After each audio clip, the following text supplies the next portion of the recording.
Good morning. মামুনি সকালবেলা একটা সুন্দর নিউজ বললো, সেটা কি বলছো বলো, আমার সম্পর্কে একটু বলো তো, কি কিনতে বলছো? বলছি বিরাট বড় একটা বাড়ি করো, সেই বাড়িতে আমরা থাকবো সবাই মিলে, অনেক বড় বড় হবে, ফার্নিচার দিয়ে সোফা টোফা দিয়ে সাজিয়ে রেখে দেবো। আচ্ছা, আর তাহলে তুমি আর কোথায় কষ্ট থাকবে? হবে না। তুমি তুমি কোথায় থাকবে সেটা আগে বলো।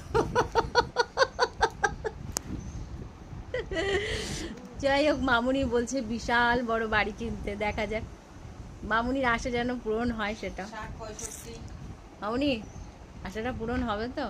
হ্যাঁ হ্যাঁ হবে। আজকে শনিবার, মানুষ মঙ্গলবার আর ভালো দিন তো শনিবারই।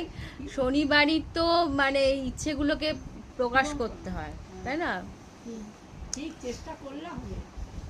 যাই হোক, মামুনি সকালবেলা এত সুন্দরভাবে বললো আমার একটা বাড়ি হোক, স্বপ্নের বাড়ি, আর মামুনি সেখানে। এই হচ্ছে ব্যাপার, সকালবেলা হাসাহাসি শুরু হয়ে গেছে শাশুড়ি বৌমা। চলো তাহলে এখনকার মতন এইটুকু, টাটা।